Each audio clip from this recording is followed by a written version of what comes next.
The injection of botulinum toxin is now known since years and years in the United States, and it started with a single brand named BOTOX in order to act on muscle contraction.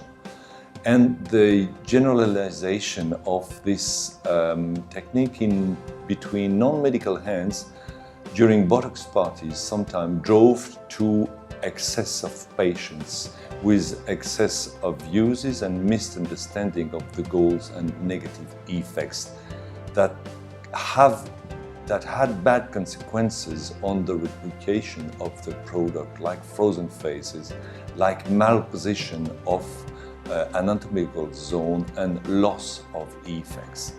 As first user of this product, and as I like very much the expressive faces, I would like to tell you my philosophy and tell you some more about French aesthetic touch I am using that gives an example of good practice opposed to some poor results we can sometimes see in world magazines.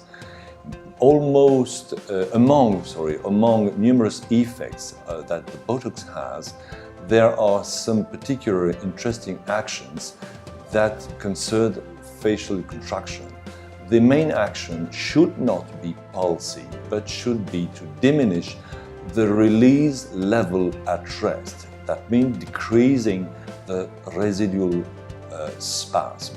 This level of action is very interesting because when we think being at rest, we still have a residual tension of the muscle of the face, and this is at the origin of the wrinkling. That's why I prefer to speak about botulinum relaxation instead of palsy. Okay? This allows a full expression of emotions.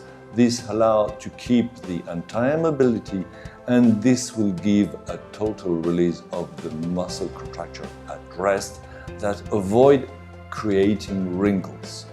There is a second very important action, is to control the position of noticeable zones like the brows, like the nostrils, like the nasolabial fold, and like the most commissure, and in some extensions like platysma bands.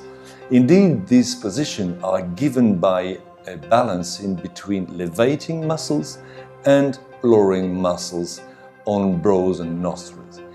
If we are aging, the muscles, elevating muscles, are not that much efficient, and we observe a ptotic position of these zones. So, as a consequence, treating the lowering muscles will creating a higher position and a younger aspect, what we are looking for. That's why I prefer to speak about repositioning of the face that allow to lower the nostrils, to elevate the radix of the brows, to elevate the Q of the eyebrows, and even to reorientate the orientation of the brows. And even we can obtain a relaxation of the upper lip and delay of the upper lid, of course, and delay the blepharoplasty. How do I use it? So I use a lot of different brands like Azalure, Xeomin, etc., etc. And most of the question of the patient turns around how long will last the effects. It depends on many consequences, like the summer season. It is shorter during the summer season. It is shorter if you have a high expressivity of the face. It is shorter in some person who have a great capability of destroy the molecule, and even at male who destroy quicker the molecule than female. I personally like to push the effect up to 6 to 7 months by using some refinements in the technique. How many injections should be done? Some patterns speak of zone and generally do 3 or 4 injections by zone, but I prefer much more thinking in terms of points. These famous points are located on the neuromuscular junctions of the nerves and on the insertions of the muscles on the depths in the bones or in the superficial insertions of the skin.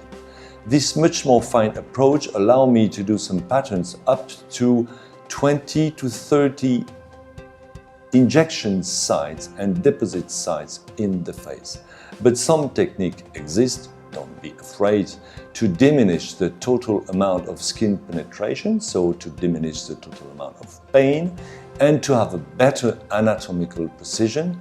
This allows also avoiding bruising and bleeding and gives a longer effect. So my goals are to obtain as a final result to keep the expressivity of the face and of the emotions and enlightenment and embellishment of the faces with an extent of duration of the effect.